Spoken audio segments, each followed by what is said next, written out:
Em 1905, durante uma missão perigosa para resgatar a irmã raptada, um homem acaba se envolvendo com um sinistro culto religioso de uma ilha isolada. Apóstolo é um filme de terror lançado pela Netflix no dia 12 de outubro de 2018 e a gente tá aqui para falar se vale a pena assistir ele e dar uma nota no final do vídeo. O filme é protagonizado pelo ator Dan Stevens, que é mais conhecido pelo seu papel no filme O Hóspede, de 2014, e também da Bela e a Fera, de 2017. Em Apóstolo, ele faz esse personagem canastrão, sagaz, meio quebrado, né, meio anti-herói, que vai se infiltrar nessa ilha isolada que tem um culto pagão rolando para tentar resgatar a irmã dele, que tá em apuros e pediram um resgate. E o personagem tá bastante preparado para essa missão, porque tanto nos pequenos detalhes que são colocados nas cenas, tanto quanto a própria incrível atuação que tá rolando ali para ele demonstrar toda essa coisa estranha e negativa e pesada que ele passou durante a vida. Então ele tá muito bem preparado para se infiltrar nessa ilha macabra. E isso é muito legal, que o filme consegue entregar cenas onde ele anda com a história, né, vai indo bem rápido a história rolando, enquanto mostra os personagens, você consegue conhecer e se aprofundar e até se conectar com eles. Mas é óbvio que esse vilarejo aí, essa ilha isolada, tem uma coisa muito sombria acontecendo e é assustador já no início, né, nessa transição, nessa passagem,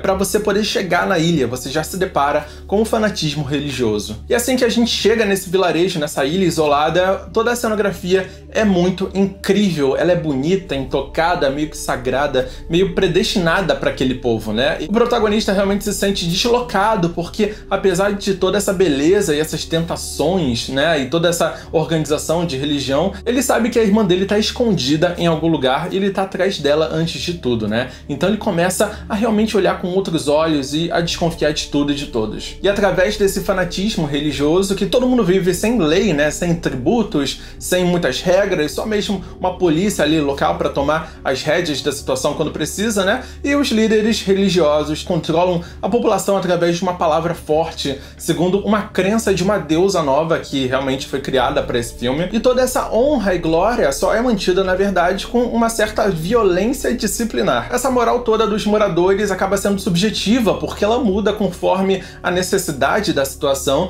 e os moradores não são exatamente pessoas exemplares, porque a maioria são refugiados, pessoas que foram condenadas e fugiram da prisão, e pessoas que estão procurando abrigo longe de qualquer tipo de governo e qualquer tipo de punição, penitência. Nessa missão de encontrar a irmã e manter a identidade escondida, o nosso herói vai atrás dos segredos do vilarejo, né, as histórias de cada pessoa que vive lá, e a gente começa a descobrir certos rituais e certas situações, certas regras e acontecimentos que mantêm tudo muito propício para que coisas macabras aconteçam. E não só os moradores possuem segredos, mas também a própria comunidade, a cidade, né? E a religião. Então isso gera algumas cenas bastante explícitas de violência e gore, algumas muito simples e outras bastante engenhosas e interessantes de ver. E é muito gratificante ver o mocinho planejando as coisas, antecipando as coisas, porque claramente ele é um anti-herói, ele é meio sagaz demais e ele vai tentar ver através das coisas erradas e da mentalidade, das intenções estranhas de cada pessoa. E aí, mais ou menos em 1 hora de filme, o personagem recebe um ultimato e ele precisa utilizar tudo que ele sabe para poder resolver a situação. Parece que o filme estava entrando na sua reta final, mas quando eu olhei, ele tinha mais 1 hora de duração. E aí eu fiquei meio confuso. A virada na trama tira completamente o foco do nosso herói e começa a focar nos personagens secundários, na vila, na religião, no drama, e a gente começa a se aprofundar nisso. E a missão de resgatar a irmã fica completamente pausada nesse momento. A gente descobre os problemas sociais e econômicos do vilarejo,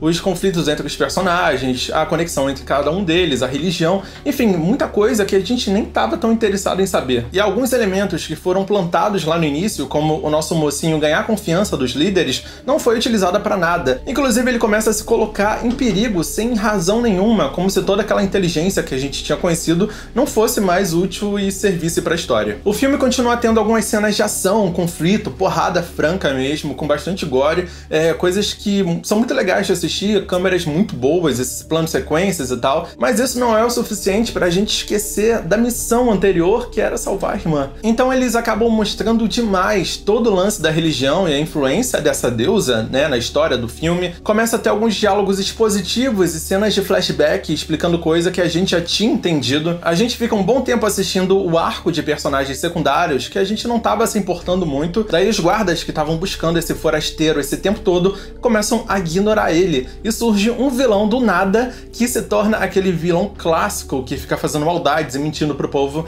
pra gente ver que ele realmente é muito vilão. Ele parece muito qualquer vilão do Batman que fica parado durante 2 horas fazendo um discurso maligno, falando todas as suas intenções e seu plano de conseguir conquistar tudo. Enquanto nisso, a cena do discurso dele é toda picotada em várias outras cenas, enquanto o mocinho tá lá resolvendo várias coisas e o vilão tá lá falando, segurando a arma, pronto pra matar alguém. Só que ele fica falando por tanto tempo que acaba chegando alguém e interrompendo ele. O final do filme é grandioso pro que ele se propôs a fazer, mas a verdade é que durante metade do tempo eu tava assistindo uma história que eu não tava muito afim. Eu realmente queria ver ele salvando a irmã e lidando com todos os problemas e conhecendo esse culto e tal, mas o filme pra mostrar todo tipo de história, todo tipo de narração, todo tipo de explicação, que ficou muito longo e saturado. O filme podia ter 1h30 de duração, mas eles quiseram empurrar a goela abaixo toda essa ambientação e crença que eles acabaram criando. Ainda assim, é um filme muito interessante pra quem curte esse tema e pelos efeitos práticos, gore, a toda a ação que tava rolando e pela primeira metade do filme. Minha nota para Apóstolo da Netflix é 6,5 de 10. Me fala ali nos comentários o que você achou desse filme, se você já assistiu